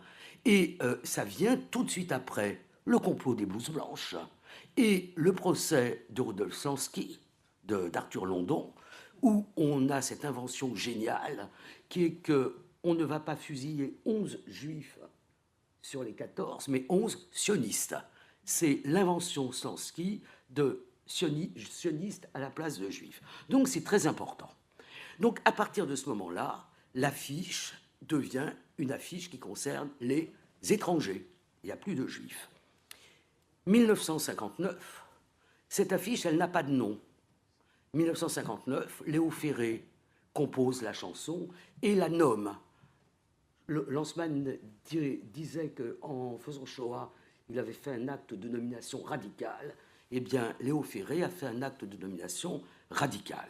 Et à partir de ce moment-là, ça devient une affaire d'étrangers, comme le sera la panthéonisation. Et si vous faites un micro-trottoir, vous verrez que personne ne connaît aucun nom de ces juifs, peut-être un peu Riemann, mais enfin, dans le vaste public, c'est que les étrangers et les Arméniens, et c'est cette mise en intrigue qui a été choisie par l'exposition au Mémorial, puisque ce sera les étrangers dans la résistance et pas les juifs dans la résistance. 7 avril 1944, je vais vite, hein, je pourrais parler de toutes ces choses-là pendant des heures. 7 avril 1944, deux Slovaques, Rudolf Vra, de son vrai nom Walter Rosenberg, et Alfred Wetzel, s'évadent d'Auschwitz. Alors, ça, c'est des histoires extraordinaires, hein, donc on pourrait passer beaucoup de temps à expliquer comment ils ont préparé leur évasion, ce que je ne ferai pas. Et après diverses pérégrinations, ils arrivent en Slovaquie. Et la Slovaquie, on en a parlé tout à l'heure, et là, il rencontre les responsables du conseil, qui restent survivants, du Conseil juif de Slovaquie. Il raconte et il rédige un rapport. C'est un rapport tout à fait exceptionnel qui détaille ce qui s'est passé à Majdanek, puisqu'ils ont été tous les deux à Majdanek, à Auschwitz et à Birkenau, et qui est assorti de croquis. C'est un rapport qui énumère, comme ils le peuvent, la liste des convois de toute l'Europe qui sont arrivés à Birkenau. J'ai étudié ce rapport, bien évidemment, il n'est pas aujourd'hui, on voit très bien ce qui est erroné dans le rapport, mais pour l'époque, c'est extraordinaire. Ce rapport, à partir du moment où ils l'ont rédigé, il va vivre sa vie propre et les noms des auteurs vont disparaître. Avril 1944, mai 1944, on est en plein la préparation et le début de la déportation des Juifs hongrois de l'opération Eichmann. Et c'est très important, puisque l'enjeu, c'est qu'est-ce qu'on peut faire, l'enjeu de cette opération juive, c'est qu'est-ce qu'on peut faire pour empêcher la déportation de ces Juifs hongrois dont on sait qu'elle se prépare. Et c'est à partir de ce rapport, vous pensez bien que je vais très vite, hein, qui a une importance énorme. C'est la première fois que l'on détaille ce qu'est Auschwitz. Il y a eu avant le fameux télégramme Rigner qui permettait de savoir à ceux qui voulaient le savoir que se préparait l'éradication des Juifs d'Europe. Mais jusqu'à présent, le nom d'Auschwitz était très peu connu. Et là, c'est le premier rapport sur Auschwitz. Et ce rapport, il est cohérent, il est lisible, il est compréhensible, et il est porté par des hommes qui attestent, puisqu'ils y étaient, de sa réalité. À partir de ce moment-là, ce rapport va circuler, et c'est à partir de ce rapport que naît la polémique que vous connaissez tous. Peut-on, faut-il bombarder Auschwitz pour empêcher la déportation des Juifs de Hongrie? Troisième exemple, je vais vite, je pourrais faire une conf sur chacun de ces exemples. Mon voisin aussi, enfin sur certains. Enfin sur Auschwitz surtout, sur Wetzel, qu'il connaît au moins aussi bien que moi, sinon mieux. Pendant que se termine la déportation des Juifs hongrois, parce qu'elle cesse à un moment donné, et il y a aussi des discussions pour savoir pourquoi elle cesse. Et le fait qu'elle cesse épargne largement les Juifs de Budapest, malgré les 23 000, hein, tu as dit 25 000, qui ont été exécutés et les corps jetés dans le Danube par les nazis et par les coins fléchés. Offensive d'été des Soviétiques. Les Soviétiques libèrent, je mets des guillemets, Lublin, Majdanek, ici ont été montrés il y a je ne sais plus combien d'années, avant le Covid, je crois, les films qui ont été pris par les armées soviétiques, et Treblinka. Treblinka, le correspondant de presse Vassili Grossman est envoyé à Treblinka. Il y a 3 grands correspondants de presse soviétiques. Simonov, qui est Goy de chez Goy, Ilya Ehrenburg, qui est compliqué, et Vassili Grossman. Vassili Grossman, juif d'Ukraine, puisqu'on dit Ukraine maintenant, de Berdichev, dont la mère, vivant à Berdichev, a été assassinée sur le champ d'aviation de Berdichev, publie un texte qui a été publié très vite après en français, que vous trouvez très facilement, qui est sur ce qu'il voit à Treblinka, les traces qu'ont laissées la destruction des Juifs de Treblinka. Mais s'il fait cela, c'est aussi qu'avec Ilya Ehrenburg et Vassili Grossman, ils sont en train d'élaborer une publication qui a été décidée par le comité juif antifasciste mis sur pied en 1943 et qui a été décidée pendant le voyage de 2 personnalités importantes, Salomon Mirols, grand acteur, connu pour avoir joué le roi Lear, notamment, très dans les petits papiers de Staline, et Itzik Pfeffer. Donc ils ont décidé de faire un livre noir qui documenterait la destruction des Juifs des diverses républiques de l'Union soviétique. Et le texte, le Treblinka de Grossman et d'autres textes figurent dans ce livre noir. Seulement les choses changent très vite et la propagande soviétique doit faire des victimes qui sont aussi, comme l'affiche rouge, Judenrein.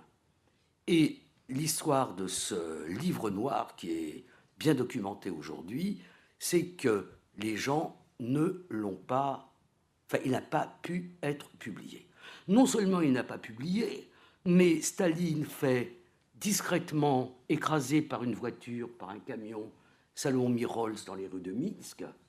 Staline, qui ne refuse devant aucun cynisme, organise pour Salomon Mirols assassiner des funérailles nationales. Il vient s'incliner. Et il fait arrêter tous les écrivains du comité juif antifasciste. Et en 1952, 3 ans avant que Aragon écrive à Moscou ses strophes pour se souvenir,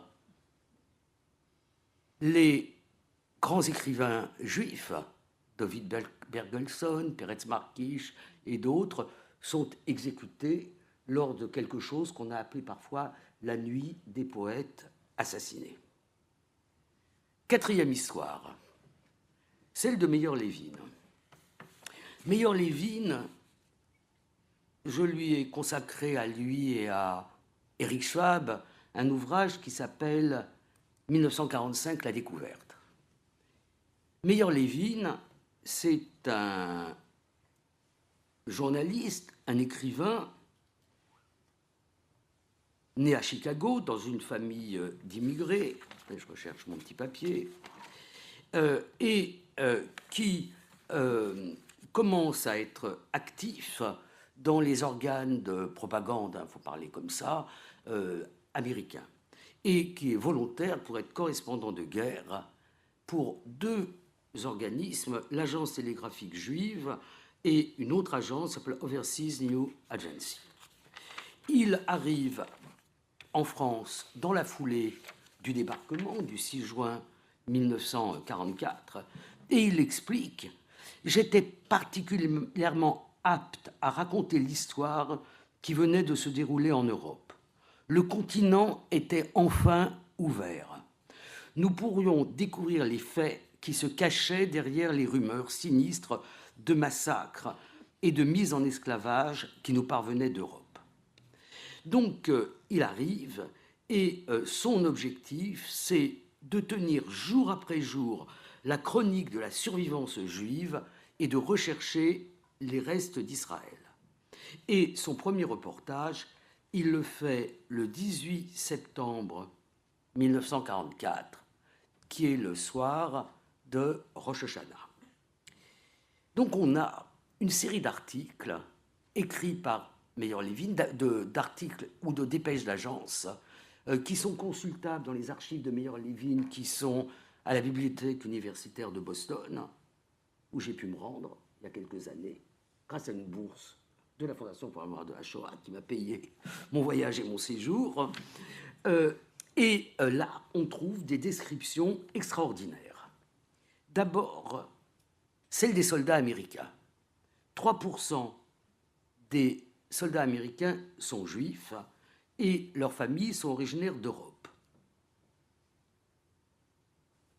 Ils sont accompagnés par 36 rabbins aumôniers qui vont exercer, aumôniers américains, qui vont exercer en France à la Libération pendant des périodes variables et qui vont accompagner le mouvement des armées sous la responsabilité de Judah Nadish, qui est un rabbin conservateur de 32 ans, qui sera ensuite le conseiller du général Eisenhower pour les questions ayant trait aux Juifs. Ces soldats juifs et les rabbins militaires ont été en fait la première interface entre les Juifs américains et ce qui reste des judaïcités d'Europe. Pendant les fêtes du mois de Tishri, alors pour ceux qui ne sont pas familiers avec la religion, le mois de Tishri, c'est le mois de Rosh Hashanah, Yom Kippour, enfin de toutes les grandes fêtes. Les boys, les soldats américains, sont dans toutes les synagogues parisiennes. Ils sont à l'oratoire de la rue des Écoufs, que vous pouvez aller visiter en sortant d'ici, qui se trouve au rez-de-chaussée d'un immeuble, et ils rencontrent les survivants.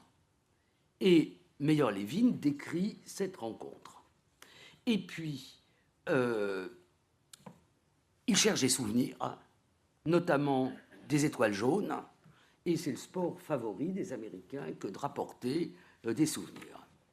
Ils sont dans toutes les villes. Par exemple, nous dit Meyer Levin, à Isigny, le service de Rosh Hashanah est célébré dans l'hôpital de la ville devant 500 fidèles. Et c'est pareil à Cherbourg, à Rennes. Et puis surtout, à la grande synagogue de la Victoire. Et la description que je vais essayer de vous retrouver et par laquelle je vais terminer, de la cérémonie de la synagogue de la Victoire est quelque chose de tout à fait étonnant.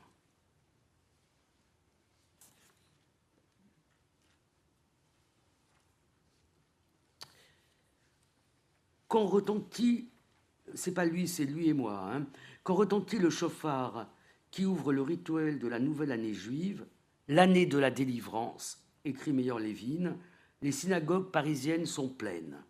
Cela n'atteste nullement un retour à une pratique religieuse généralisée chez les Juifs en France, mais la place centrale de la synagogue et un sens de l'appartenance, même pour ceux qui sont éloignés de toute pratique. À la grande synagogue de la Victoire, il y a 3000 personnes qui assistent au service. Pourquoi j'arrive pas à retrouver le passage sur le Kaddish? Oui, j'ai terminé, 5 minutes. J'aurais fini même avant.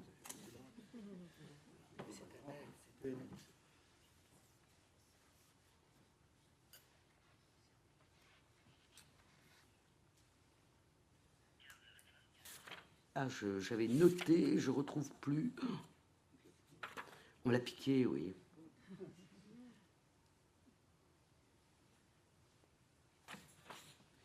Bon, donc, ce qu'il dit, je vais résumer, c'est que 3000 personnes assistent au service, dont à peu près 1000 soldats américains, et que l'émotion est intense lors du Kaddish, parce que tous les Juifs qui sont présents dans la synagogue ont perdu quelqu'un de leur famille.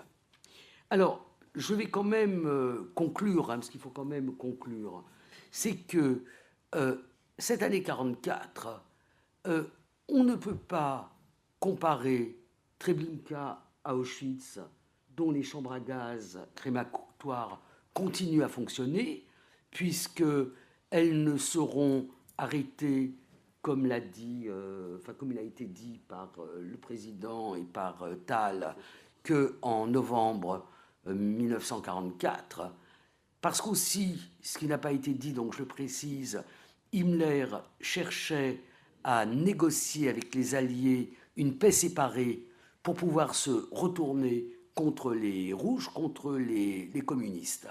Alors que la France, même si elle n'est pas totalement libérée, puisqu'il reste un certain nombre de poches, est quand même très globalement libérée, et que la chronologie de 1944, qui n'est pas pertinente pour ce qui concerne la solution finale, n'est pas non plus pertinente pour ce qui concerne la guerre elle-même, puisque en décembre 1944, il y a l'offensive dans les Ardennes, donc on a l'impression que les Allemands peuvent encore gagner, que la guerre va encore durer jusqu'au 7, 8 ou 9 mai suivant au choix 45, donc quasi 9 mois. 9 mois où les Juifs continueront à mourir jusqu'à ce que les camps soient ouverts. Janvier 1945, 18 janvier 1945, ce sont les évacuations des camps d'Auschwitz. 27 janvier, qui a été choisi comme date internationale de célébration, c'est ce qu'on appelle la libération, je préfère l'ouverture des camps d'Auschwitz, mais il faut attendre le 5 avril 1945 pour que les alliés américains entrent dans le camp d'Ordruf, où se trouvent beaucoup de juifs, principalement des juifs hongrois, mais pas seulement. Notre ami Henri Borland était aussi à Ordruf. Ordruf, Brunwald, Bergen-Belsen, ce sont les Britanniques. Et les derniers à être ouverts, ce sont les camps c'est le camp ghetto très compliqué de Térésine, où se trouve un certain nombre de personnes dont on connaît les écrits, par exemple Annie Stern, par exemple Marceline Loridan Evans et d'autres. Comment ? Et Ginette, j'oubliais Ginette. Il ne faut pas oublier Ginette. J'ai terminé. Merci.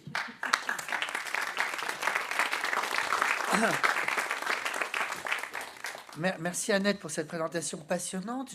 En t'écoutant, je me disais que l'une des lectures de l'année 44, c'est cette très très lente émergence de la connaissance de la Shoah. Comme tu l'as bien montré, une émergence qui, j'allais dire, ne s'est pas terminée aujourd'hui, puisqu'on y travaille encore beaucoup. Alors, il nous reste un peu de temps, Julie me surveille. J'aimerais d'abord demander à nos panélistes s'ils veulent eux-mêmes réagir sur ce qui a été dit, compléter, commenter sur ce qui a été dit par d'autres. Non Annette ? Bon. Peut-être que ça viendra. Alors sinon, nous allons ouvrir à la salle. Je suis sûr que vous avez des questions et des remarques. Attendez le micro, s'il vous plaît.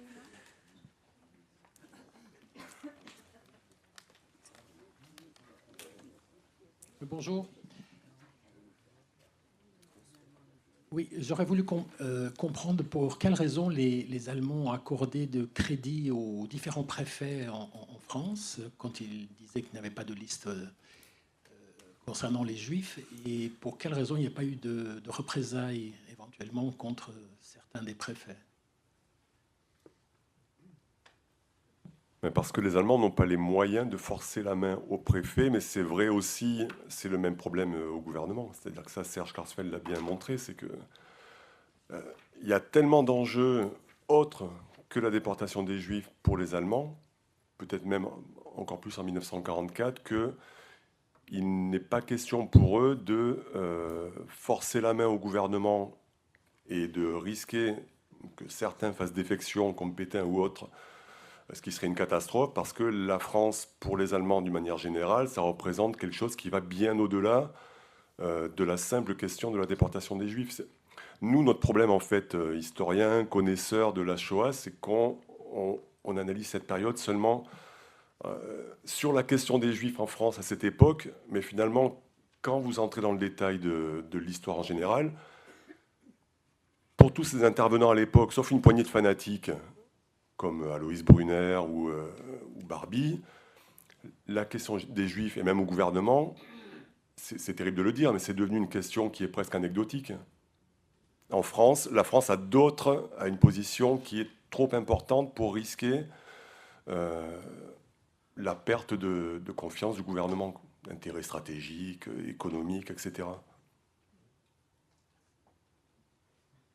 Oui, bonsoir. J'aurais voulu avoir un peu plus de détails sur les homes d'enfants qui, en fait, ont été pratiquement tous vidés en 1944. Oui, c'est ça, en avril, mai, juin ou juillet 1944. Et j'aurais voulu savoir si vous avez peut-être le nombre et pourquoi cette décision au dernier moment et qui l'a prise.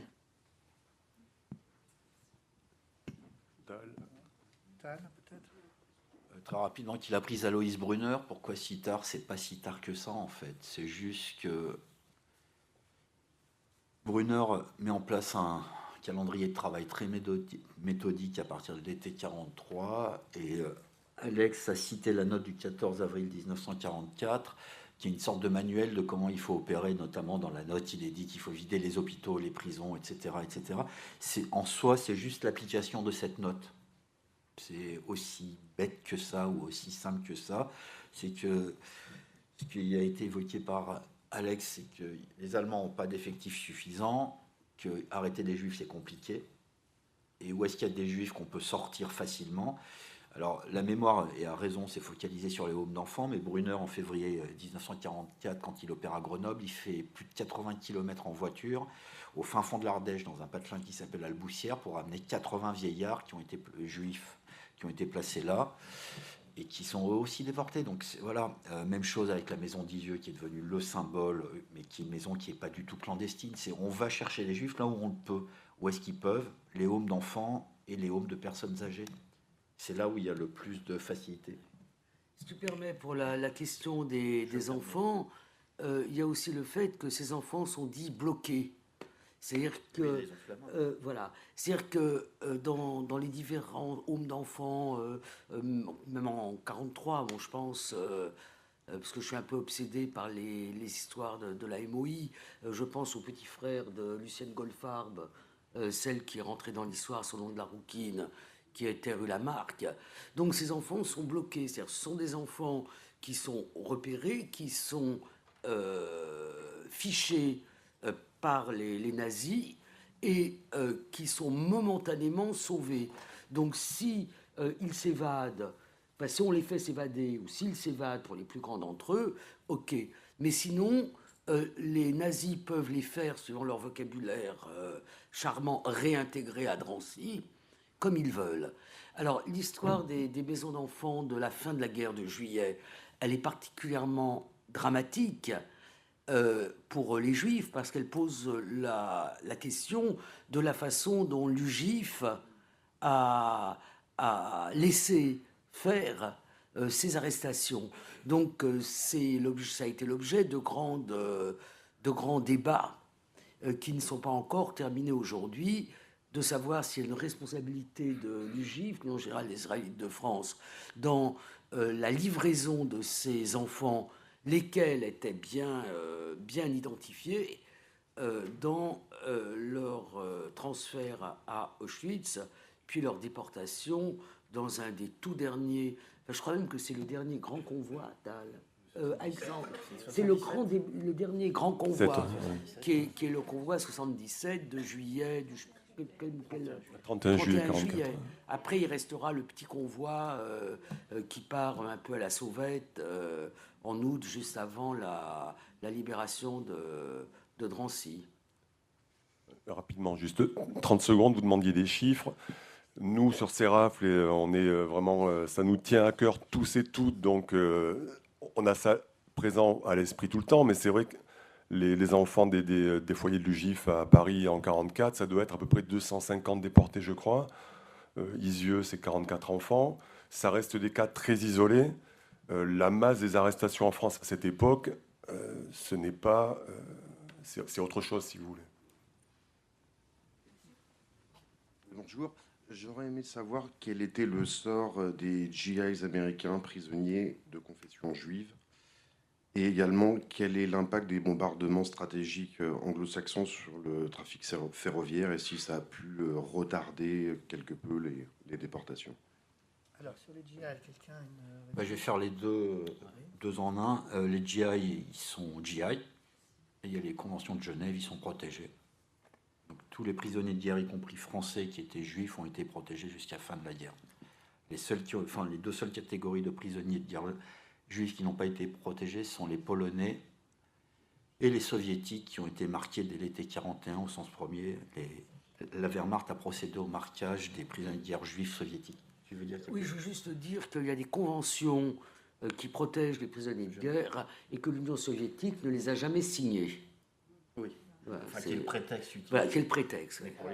Pour les juifs polonais, par contre, la Pologne était signataire. Je voudrais tout de même nuancer. Il y a l'ouvrage de Claire Andrieux sur les pilotes qui montre qu'en 1943, il y a une radicalisation du traitement des pilotes donc, qui tombent. Oui, mais qui sont assimilés à des partisans Qui parce qu'ils sont derrière les lignes assimilés ennemies. à des C'est pour ça. partisans qui ne vont pas systématiquement se retrouver dans des camps de concentration, mais il y en a quelques-uns et d'autres sont lynchés. Donc il y a C'est un pas tournant. GI. La question était GI.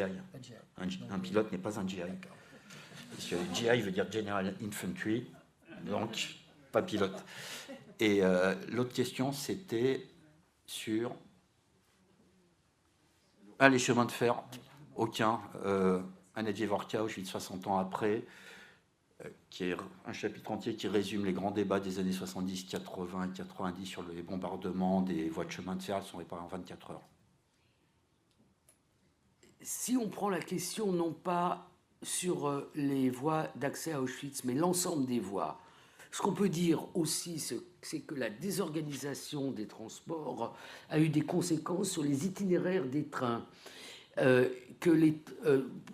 tous les déportés, parce qu'il y a la déportation qu'on appelait à l'époque raciale, la déportation des Juifs, mais il y a aussi la déportation des résistants, des otages.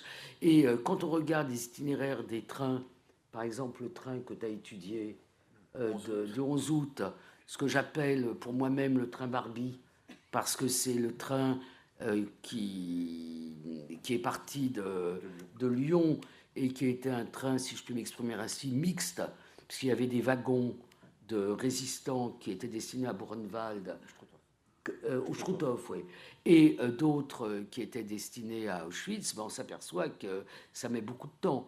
Et puis c'est la même chose pour la divagation de convois à l'intérieur de l'Allemagne. Il y a le très fameux train de la mort qui a mis, je ne sais plus, 3 semaines pour aller de Buchenwald à Dachau. Et quand il est arrivé, les wagons étaient jonchés de cadavres. Et ça a été beaucoup photographié et beaucoup montré dans les publications de l'après-guerre. Donc il y a eu effectivement un effet de la désorganisation des transports dû au bombardement, mais l'effet n'a pas arrêté, notamment la déportation des Juifs des provinces hongroises, pour être précis. D'autres questions, oui. monsieur. Bonjour, merci pour ces éclaircissements. Ma question s'adresse à Madame Djevorka. Je voulais savoir si, à votre avis, le 21 février prochain, la mémoire et le nom de Boris Olban seraient rappelés, honorés. On pense beaucoup à Boris Olban, de son vrai nom Baruch Broman. On pense surtout à son supérieur Joseph Epstein, dont il a beaucoup parlé. Alors, pour aller vite, Boris Olban, juif bessarabien, donc roumain à l'époque, parce que ces pays-là, en plus, c'est compliqué suivant les périodes. C'est lui qui a été le commandant militaire des FTP-MOI jusqu'au moment où il a eu des divergences avec la tactique militaire. Et il a donc été écarté de la direction en en quel mois déjà? Comment? Enfin, tard. Et il a été remplacé par Missak Manouchian. Et puis après les arrestations de Missak Manouchian, il a repris le commandement. Il a écrit ses mémoires qui s'appellent Testament, dans lesquels il consacre beaucoup de pages, enfin de très longs passages, à Epstein. Et ce que l'on sait moins, enfin ce que l'on sait moins, ce que l'on sait. Si vous voulez, la question, c'est que cette histoire, elle est très très bien maintenant documentée. Elle est écrite aussi loin qu'on peut l'écrire en l'état des sources qui sont désormais très nombreuses. Mais quand Manouchian est arrêté à la gare d'Evry-Bourg-Tibourg, il a rendez-vous avec Epstein. Epstein qui lui aussi est arrêté, torturé, mais qui ne donne pas son nom. Donc Epstein va être fusillé, mais après, pas dans le cadre du procès de ceux qu'on appelle maintenant, depuis 1959, qu'on a nommé l'affiche rouge. Alors, il y a un de ceux qui font partie du comité pour la panthéonisation, un qui s'appelle Pierre Ouzoulias, sénateur, vice-président du Sénat, chercheur au CNRS, donc collègue, enfin ex-collègue, puisque je suis retraité, qui était à l'INRAP, c'est un archéologue, et qui est le petit-fils d'Albert Ouzoulias. Albert Ouzoulias, c'est lui qui avait monté l'organisation spéciale, enfin les premiers groupes militaires qui ont ensuite été fondus dans les FTP. Et Albert Ouzoulias et Pierre Ouzoulias, non, Albert Ouzoulias, après-guerre, c'est lui qui a fait nommer la rue du groupe Manouchian. Donc on a créé le groupe Manouchian qui n'a jamais existé grâce à la nomination de la rue. Et Albert Ouzoulias a toujours été très soucieux de la mémoire d'Epstein. Pas d'Holban, d'Epstein. Et dans certaines des déclarations de Pierre Ouzoulias, il y a la mention, il ne faut pas oublier Epstein. C'est vrai qu'il ne faut pas oublier Epstein. Mais parti comme est partie la commémoration, tout le focus est sur le couple. C'est aussi une chanson qu'on panthéonise. C'est aussi un amour qu'on panthéonise. Si vous lisez la chanson, le texte du poème, il y a un seul nom, c'est Mélinée. Il n'y a pas un autre nom. Et moi, je me suis amusé dans mon libelle à étudier toutes les reprises de la chanson. C'est jusqu'à Feu Chatterton, sur lequel on m'a briefé, parce que je ne connais rien dans ces domaines-là. Et puis un rappeur de rap algérien, comment il s'appelle, HBHK, je ne sais plus, auquel je ne connais rien non plus. Mais enfin, bon, on m'a aidé à ça. Et on s'aperçoit que c'est une chanson. Et du coup, je me disais, est-ce que, quand on a panthéonisé Joséphine Baker, que j'adore, on adore tous Joséphine Baker, on n'a pas panthéonisé aussi une chanson, J'ai deux amours, mon pays et la France. Donc on arrive à des panthéonisations, après Simone Veil, on panthéonise finalement ce qui est populaire, c'est-à-dire la chanson. Et Agnès B. dit, dans un article du Monde, dont on demande la chanson préférée, c'est l'affiche rouge, parce que moi qui suis jalouse, enfin c'est Agnès B. qui parle, pas moi, moi qui suis jalouse, c'est merveilleux de dire, et je te dis de vivre quand on va mourir. Donc il y a une espèce de confusion, et quand vous regardez les livres qui paraissent, on dit non, pas du tout, c'est pas un couple. Julie, tu aurais été reprise quand tu as dit on panthéonise Missak et Mélinée. Il ne faut pas dire comme ça. On panthéonise Missak accompagné par Mélinée, mais pas et, ce que tout le monde dit, bien évidemment. Donc on panthéonise une histoire d'amour, c'est merveilleux. Et vous regardez les livres où ceux qui affirment non, pas du... Qu'est-ce qu'il y a? Missak et Mélinée jouent contre jouent, ou les portraits. Voilà. Donc c'est ça, cette panthéonisation, elle est... Alors la difficulté que pointe Pierre Ouzoulias, c'est pas moi, j'oserais pas, c'est de dire, eh bien, le gouvernement adopte une loi sur l'immigration et on va panthéoniser les étrangers. Il y a quelque chose qui gêne Pierre Ouzoulias. C'est pas moi qui l'ai dit.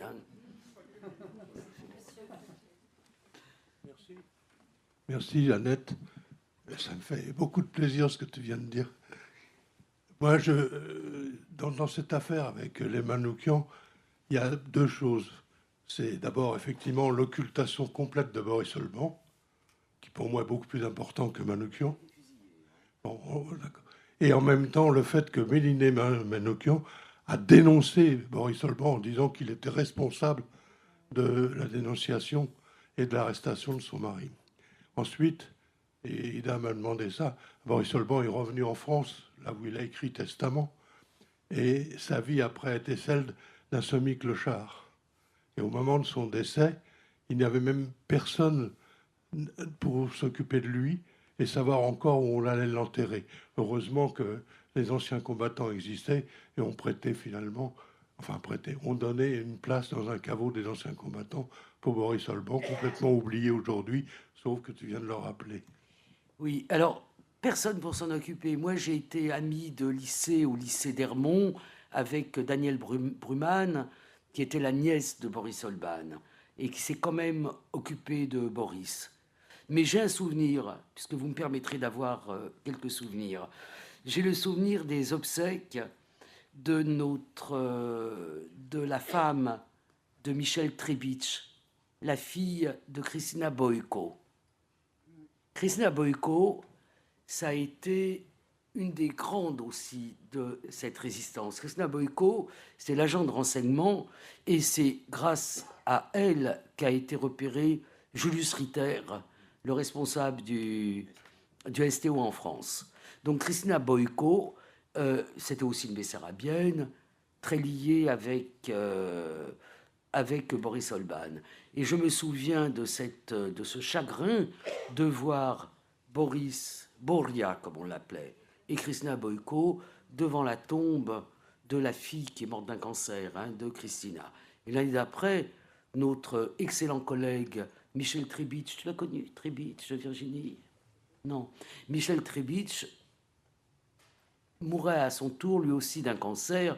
Il laissait deux petits-enfants. Donc moi, j'ai gardé l'image au Père-Lachaise de Boris, qui était à l'époque cassé en deux, et de Christina Boyko. Et je pense que Daniel s'est quand même beaucoup occupé de son oncle, ou du moins autant qu'elle le pouvait.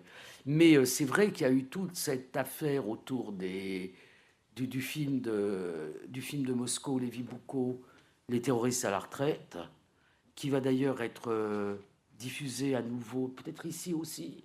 Ouais. Mais enfin, en tout cas, à Arte, le 21 février, agrémenté de 26 minutes, d'un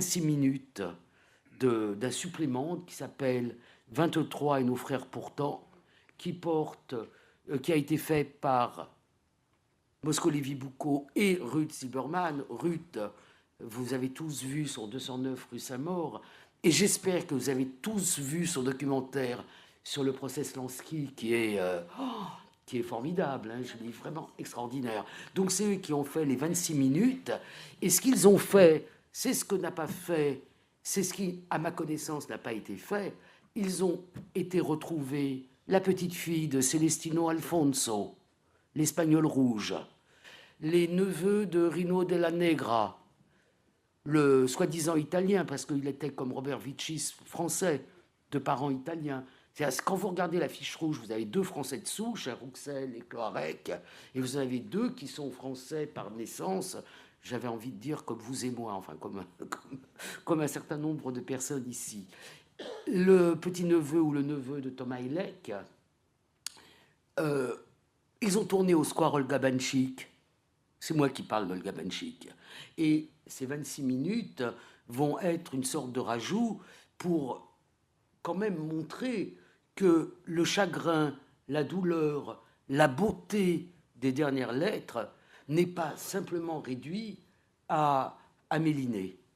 Mais j'espère qu'on parlera de Boris Olban, j'espère qu'on lira son livre Testament. Pour ma part, dans ma petite brochure petite, je l'évoque. On va prendre une dernière question. Oui, bonjour monsieur, bonjour madame. Je pensais qu'on allait évoquer, en parlant de 1944, de l'histoire de la libération. Et je voulais évoquer un personnage qui me tient à cœur, qui s'appelait Lazare Rachline. Lazare Rachline était un très grand résistant et qui avait rejoint De Gaulle. Et De Gaulle voulait le nommer ministre de l'Intérieur. Et il a refusé, parce que j'ai eu l'occasion, j'étais très jeune, j'ai eu l'occasion de rencontrer Lazare Rachline avec mon père. Et en fait, Rachline avait refusé parce qu'il ne voulait pas commander la préfecture de police qui était à l'origine de la rafle du Veldiv. Et je pense qu'il faut rappeler ces personnages qui sont des personnages extraordinaires. Alors, le fils de Lazare Rachline a consacré un ouvrage à son père, une biographie à son père. Mais il y a beaucoup de gens à rappeler, hein, on avait 20 minutes. Hein. Mais même si on avait 1 heure. Alors, il me reste à conclure. Je voudrais d'abord ajouter une petite remarque. À côté de chez moi, rue Homer, il y a une plaque sur la maison dans laquelle se rassemblait l'affiche rouge. Et je trouve que cette plaque est très haute. On ne la voit pas. Alors peut-être ça sera l'occasion de la mettre à hauteur de vue de passants. Mais je tiens à remercier vivement Alexandre Doulu, Tal Brutman et Annette Wiewiórka pour leur présentation tout à fait remarquable. Merci.